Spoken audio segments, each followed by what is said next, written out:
faits majeurs de cette année 2024, notamment la croisade de jeûne et prière du ministère qui pour cette année 2024 s'est tenue précisément du 14 octobre au 22 novembre 2024, sans oublier de clôturer dans la joie et la célébration au Seigneur qui a amené à l'existence le deuxième sommet spécial de la communauté missionnaire chrétienne internationale qui s'est tenu pour cette année 2024 à Abidjan, précisément du 25 au 29 novembre 2024. Le décor est bien planté. Voici les principaux événements que nous vous permettrons de revivre au cours de cette édition spéciale rétrospective 2024.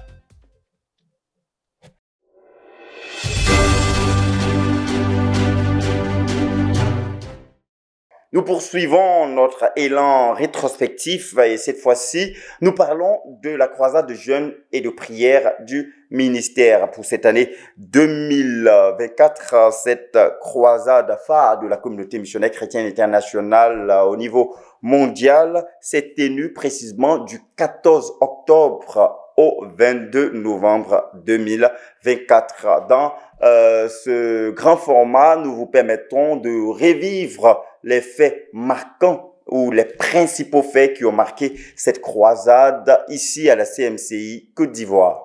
La croisade de jeûne et prière du ministère s'est victorieusement clôturée le 22 novembre 2024.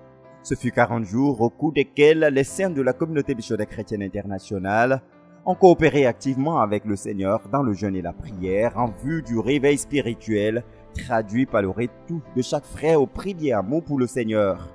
La communauté missionnaire chrétienne internationale Côte d'Ivoire a pris activement part à cette croisade avec un investissement de 6 806 personnes ayant participé au jeûne, dont 1762 ayant effectué un jeûne complet de 40 jours et 5044 ayant jeûné de 1 à 39 jours.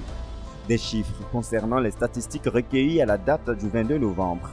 Joint à ces milliers de jeunes, les nuits de prière se sont tenues dans tous les centres à travers la nation et les exaucements du Seigneur ont été palpables à travers des témoignages de transformation, de restauration dans la communion personnelle avec Dieu, dans la pratique fidèle des routines spirituelles, notamment un grand bond dans la conquête des perdus à travers des programmes multiples d'évangélisation où des milliers d'âmes ont été gagnées à Christ.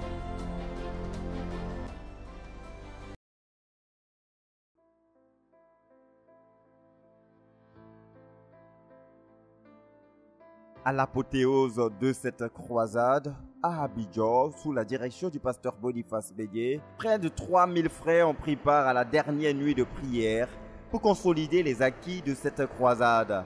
Le Seigneur est descendu en ce jour pour mettre un cachet d'exaucement sur tout le travail abattu pendant ce programme. Les frères ont été remplis de la plénitude du Saint-Esprit pour aller marcher avec Dieu et le servir avec puissance et efficacité. Les dernières résistances de l'ennemi ont été brisées et plusieurs frères ont pu expérimenter des délivrances et des guérisons miraculeuses en ce jour. Le Seigneur a beaucoup agi. L'une des choses qui m'a marqué, vous savez, habituellement, nous revenons à Dieu à travers le renversement des idoles. Ça, c'est ce que nous savons toujours. Quand on nous parle de revenir à Dieu, de revenir à notre premier amour, la première chose que nous faisons immédiatement, c'est de renverser toutes les idoles qui ont pris la place de Dieu dans notre cœur ou qui rivalisent notre cœur avec le Seigneur. Tu vois un peu? Et cette fois-ci, avec notre leader, le pasteur Boniface Meignet, le leader national de la CMCI Côte d'Ivoire, Dieu nous a accordé beaucoup de révélations. Et l'une de ces révélations, c'est que pour revenir à Dieu, non seulement il faut renverser les idoles, mais il faut rentrer dans ton passé. Dans ton passé, pour voir quelles sont les choses que tu faisais, quels sont les anciens sentiers dans lesquels Dieu t'a fait passer. Et tu revises ces sentiers-là et tu reprends ce que tu faisais par le passé. Ça nous a vraiment fait du bien, ça nous a permis de voir qu'est-ce qu'on était quand on a rencontré Jésus au début de notre marche avec le Seigneur, comment on était rempli de joie, rempli d'amour, comment on lisait la Bible, comment on priait. Moi, par exemple, je plongeais mes pieds dans l'eau pour pouvoir lire la Bible, veiller pour lire la Bible. Et toutes ces choses-là, ça nous a vraiment bénis et nous avons compris que c'est simple de revenir à Dieu. Tu reviens seulement à tout ce que tu faisais dès le début, quand ton amour pour le Seigneur était encore très frais. Quand tu lisais la Bible avec joie, quand tu dévorais les livres chrétiens avec amour, quand tu prêchais l'évangile partout et à toute personne, quand tu donnais à Dieu sans te soucier, sans crainte. Et nous bénissons le Seigneur parce que Dieu nous a ramenés à lui. Et nous avons fini en beauté avec la plénitude du Saint-Esprit. Et là encore, c'est une autre grande révélation. Nos yeux se sont grandement ouverts pour voir que les premiers chrétiens, quand ils étaient persécutés, avaient présenté leurs problèmes, leurs difficultés à Dieu. Et la solution que le Seigneur a trouvée pour eux, c'était de les remplir du Saint-Esprit. Donc la solution de Dieu pour tous nos problèmes, c'est la plénitude du Saint-Esprit. Si nous sommes remplis du Saint-Esprit, nous n'allons pas marcher en dents de scie. Notre relation avec Dieu ne sera pas en dents de scie. Si nous sommes remplis du Saint-Esprit, nous allons prêcher l'Évangile, nous allons gagner les âmes qui demeurent. En tout cas, tout ce qui est spirituel sera un succès pour nous. Et nous partons ce matin étant renouvelés dans la plénitude du Saint-Esprit pour aller réussir notre marche avec Dieu. Dieu nous a vraiment bénis, nous avons été vraiment bénis tout au long de cette période-là.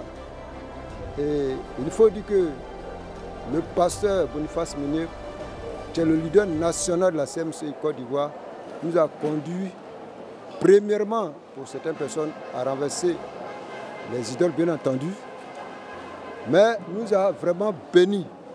Et l'une des vérités fondamentales de cette croisade, c'était que nous devons revenir au premier amour, mais comment? En cherchant à identifier l'élément qui peut te tuer, qui est la vipère. C'est-à-dire la vipère, c'est le péché qui peut te tuer. Il a dit que chaque frère prend le temps d'identifier ce péché-là dans sa vie, de l'enlever. Parce qu'après avoir abandonné toutes les autres choses, les idoles, tout ce que nous savions, il y a un élément fondamental qu'il ne faut pas jouer avec. C'est ce qu'on appelle la vipère. Quelle est la vipère dans ta vie? Qu'est-ce qui peut t'amener à être cloué et ne pas être exaucé? Et là, c'est une des vérités fondamentales qui m'a vraiment béni. Ce que j'ai constaté, c'est que la précision est détaillée au sujet du thème qui dit que le réveil consiste à faire un retour à notre premier amour pour le Seigneur. Effectivement, tout a été mis en œuvre pour que chacun de nous puisse fouiller dans son intérieur pour voir ce qui faisait sa joie de vivre à la foi sur cette terre. Je crois que le réveil, c'est cela. Le fait de rassembler tous les moyens qu'il te faut pour te souvenir, pour te rappeler que tu es sur le chemin pour le ciel.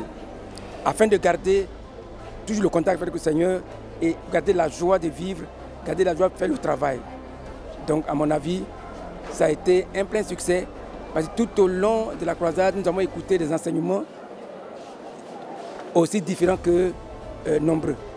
Parce qu'il fallait voir tous les aspects.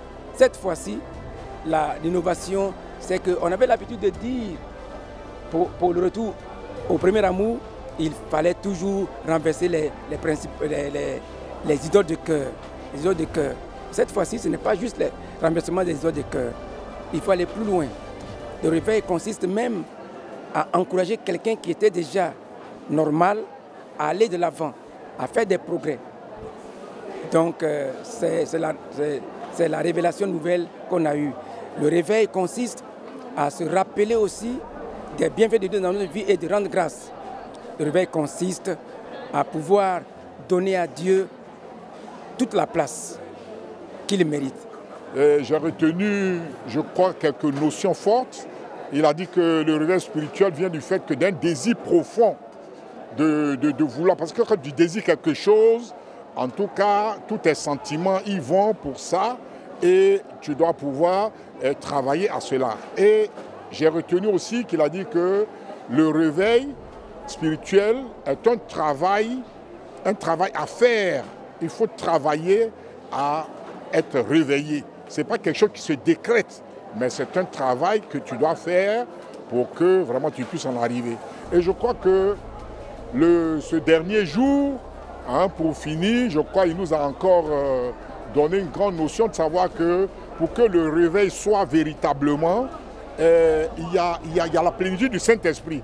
Et ça fait que vraiment dans cette soirée, il a conduit le peuple vraiment à comment dirais-je, à rechercher la plénitude du Saint-Esprit. Et je crois que, pour tout dire, ça a été un moment très bénissant. Et je crois que nous sortons ici outillés, armés, pour aller affronter tous les défis, tous les grands combats, tout ce que nous avons à faire. Avec tous les fruits récoltés au cours de cette croisade du ministère en termes de réveil et de retour à Dieu, au niveau personnel et collectif, la croissance exponentielle de l'Église, tant en effectif qu'en qualité, est donc assurée. Et les 1 milliard de disciples vouant une obéissance totale au Seigneur Jésus-Christ dans 250 nations d'ici 2065 seront bel et bien déposés aux pieds du Seigneur Jésus.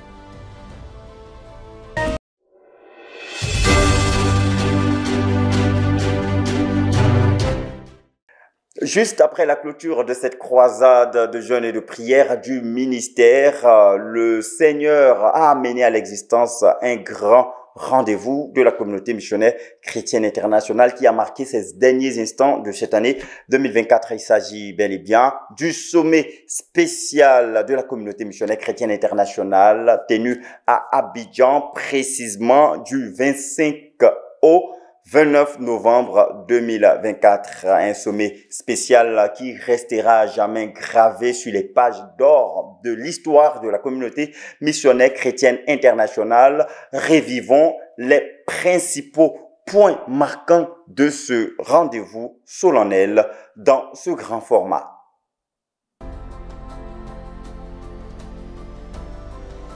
Dès le 23 novembre, au lendemain de la clôture de la croisade de jeûne et prière du ministère, les premiers vols des illustres conviés à ce sommet ont foulé le tarmac de l'aéroport Félix Houphouët-Boigny d'Abidjan. Dès lors, les arrivées se sont poursuivies par vagues successives, accueillies joyeusement et chaleureusement par les frères de Côte d'Ivoire, avec en tête de file le pasteur Boniface Meignet, dirigeant de l'œuvre dans la nation hôte de ce sommet.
Des affectueuses embrassades de retrouvailles, escortées par des plus exquises émotions, ont pu faire toucher d'avance le précieux moment de communion fraternelle que sera ce programme international, qui rassemblera des ministres de Dieu en provenance du Cameroun, de la France, du Royaume-Uni, de l'Allemagne, de l'Ouganda, du Canada, du Gabon, du Burundi, du Nigeria, de l'Émirat arabe uni, de l'Afrique du Sud, du Sénégal, du Mali, du Bénin, de la Belgique, des États-Unis d'Amérique, de la Norvège, de l'Espagne et du Pakistan. Tous se joignant à ceux de la Côte d'Ivoire pour constituer l'ensemble des nations et départements de l'œuvre représentés à cette sainte convocation.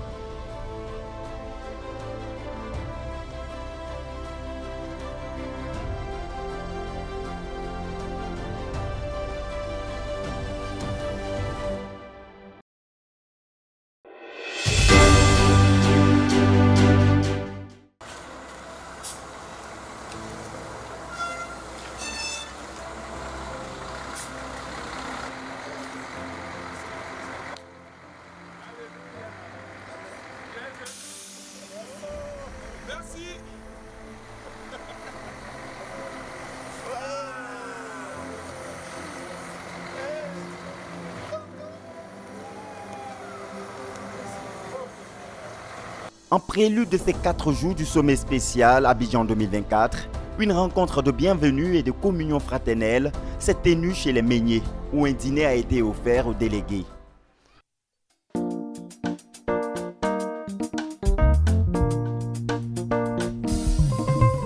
Jésus, tu as fait pour nous des merveilles. Jésus, tu as fait pour nous des merveilles. Jésus, tu as fait pour nous des merveilles. Jésus, tu as fait pour nous des merveilles. Jésus, tu as fait pour nous des merveilles. Jésus, tu as fait pour nous des merveilles. Emmanuel, tu as fait pour nous des merveilles. Jésus, tu as fait pour nous des merveilles. Nous te disons merci, oh Jésus. Occasion pour le pasteur Boniface Meunier de situer le contexte de cette rencontre exceptionnelle. Je disais au frère que le frère Théodore a vivement désiré I was telling the brethren that Brother Theodore decided que vous passiez par ici, that we par la come maison, here through the house, we pass through the house pour bénir la famille. to bless the family. C'est quelque chose qui devrait se faire le dernier jour. It dans is la something tradition. that ought to have happened on in the last day, C'est-à-dire dans the l'organisation normale. according to normal organization. Mais notre programme est très serré. But our program is very tight. À un moment, il y aura des travaux intensifs. At some point, there will be very intensive À un work, certain moment, il y aura des départs par vague. and at some point, there will be departures in On ne waves. pourra plus se réunir And pour rendre visite à une famille. And it wouldn't be possible to meet all together to visit the family. Et nous nous sommes dit, les frères viennent chez nous, il faut qu'on partage quelque chose And we ensemble. told ourselves that brethren are coming to us, let us meet to share a meal together. Et nous ne sommes pas seuls, l'église est tenue avec nous. And the church has stood with us, Et ils sont dans la joie avec nous. and they are happy with us, joyful with us. Donc, soyez les bienvenus, soyez bénis. Please, you are welcome and be blessed. Et nous sommes heureux. We are happy. En Côte d'Ivoire, on dit souvent, le remerciement est indirect. In Ivory Coast, Thanksgiving is indirect. On ne dit pas merci, on dit au frère Martin que je lui dis merci. You don't directly say thank you. You say, please tell Brother Martin thank you. Help me to thank this person. Frère Martin dit merci au frère Théodore. Brother Martin, say thank you to Brother Theodore. Amen. Amen. Notons qu'au-delà de la dégustation des mets spécialement préparés pour la circonstance, cette rencontre de bienvenue fut le lieu d'abondantes actions de grâce, de louange et de réjouissance dans la présence du Seigneur.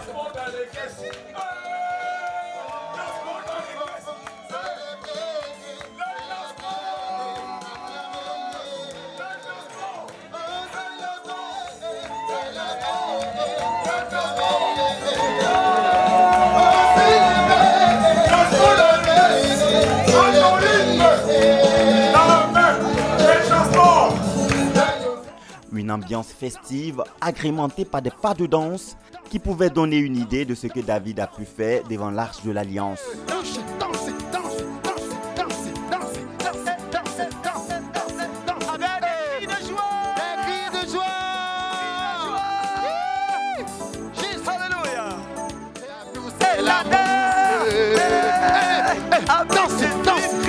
Chaque jour c'est la joie, c'est la joie. Chaque jour c'est la danse, c'est la danse. Célébrer, acclamer, oh célébrer, acclamer. Danse, danse, danse, danse, danse, danse, danse, danse, danse, danse, danse. Bouge ton corps pour Jésus. Et conformément à l'un des objectifs visés par ces retrouvailles de bienvenue, un ministère de proclamation de bénédiction a été rendu à la famille Meunier. Bless you with spiritual prosperity. I will bless you with spiritual prosperity. That you will seek God, you will find God, and you will hunger for God, and you will find fulfillment in God, and you will find satisfaction in God, so that you will be able to say, Jesus certified. Amen. Le traditionnel protocole de bienvenue cher à la CMCI Côte d'Ivoire ayant été respecté, les lampions du sommet spécial de la CMCI Abidjan 2024 ont pu solennellement s'allumer dès le lendemain, c'est-à-dire le 26 novembre 2024.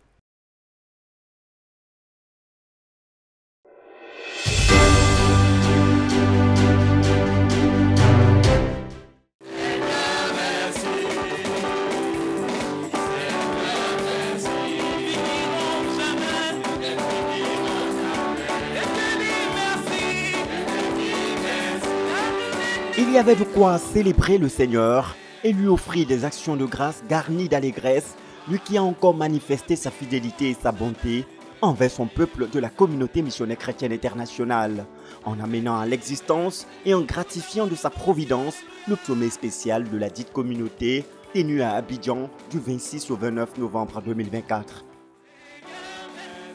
La louange au Seigneur et la joie visible sur les visages, traduite par des pas de danse dans les derniers instants du programme, nous donne une idée du grand succès qu'a connu ce rendez-vous et la satisfaction avec laquelle les délégués y sont sortis.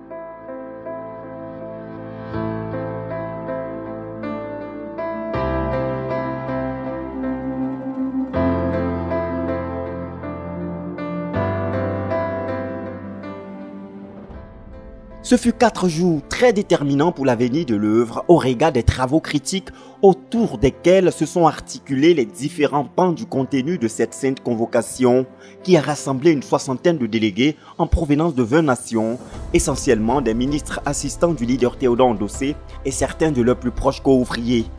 En effet, comme indiqué dès l'ouverture, ce sommet spécial Abidjan 2024 a été institué par le pasteur Théodore Ndossé, leader de la CMCI, avec pour objectif de faire une synthèse des ateliers de réflexion et de travail entamés depuis la 11e retraite des assistants de ministère tenue en Doumbi du 1er au 10 septembre dernier. Des ateliers qui ont tourné autour de la planification de l'avenir de notre œuvre, planification qui a eu l'essentiel de ses conclusions à l'occasion de ce sommet, au cours duquel les équipes constituant les 11 ateliers de travail ont pu exposer les résultats de leur coopération collective avec le Seigneur et les uns avec les autres, aboutissant à des propositions d'action concrètes pouvant conduire à relever efficacement les défis présents et à venir qu'impliquent les différents projets et objectifs de l'œuvre à court et à long terme. À tour de rôle, les différents ateliers ont exposé leurs travaux, chacun selon sa thématique et les objectifs qui lui ont été assignés. Du 1er au 11e atelier, les exposés ont respectivement porté sur le réveil, l'évangile, l'envoi des missionnaires, l'implantation et la croissance des églises, recouvrer le dépôt ZTF, développement du quartier général, les bases auxiliaires, les assistants pour l'œuvre globale de ZTF, le conseil de discipline, la préparation des événements et les finances. Chacune des présentations des ateliers ont été suivies par des échanges constitués de questions et de contributions constructives en vue du peaufinement et de la consolidation des résultats, dont le consensus a constitué les principales conclusions de ce sommet.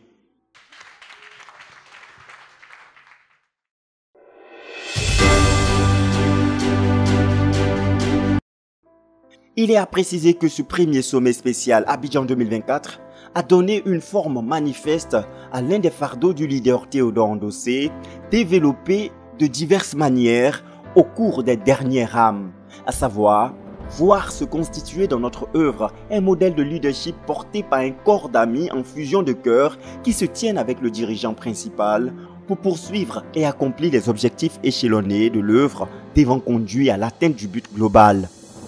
Le pasteur Boniface Meignet de la Côte d'Ivoire a été désigné par le Collège des dirigeants réunis comme porte-parole pour transmettre au leader Théodore Ndossé le compte rendu de ce sommet. Compte rendu dont les principales conclusions et implications seront certainement communiquées aux églises dans les nations par les voies indiquées en la matière.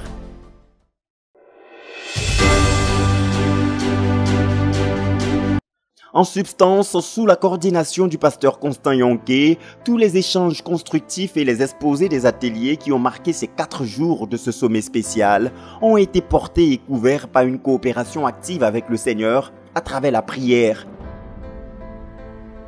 Ce qui a particulièrement concouru à la présence et à l'orientation continuelle du Saint-Esprit qui avait manifestement le contrôle sur toutes les articulations du programme. Communion individuelle et collective avec le Seigneur, la convivialité et la communion fraternelle ont régné tout au long de ce sommet.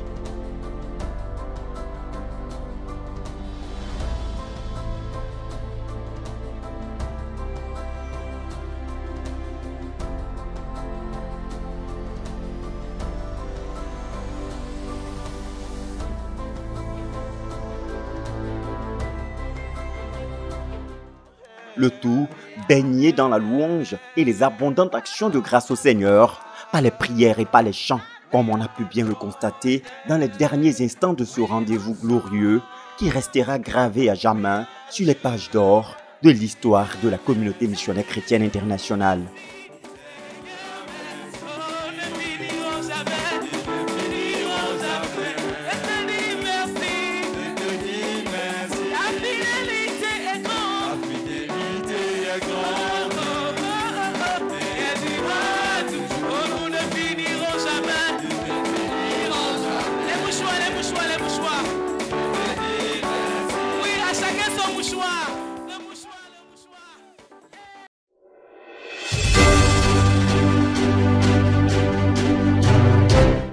Rendez-vous est pris pour la clôture de l'année ou l'événement de clôture de l'année. Il s'agit du grand festival de louanges et d'action de grâce qui se tiendra pour ce qui concerne la CNCI Abidjan à Atiekwa à partir de 20 h le 31 décembre 2024 à l'aube du 1er janvier 2025. Merci d'être fidèle sur les antennes de la radio-télévision Voix de la Croix. L'information continue et vos programmes participant à votre édification et votre marche qualitative avec le Seigneur se poursuivent sur les antennes de la chaîne de la Bible.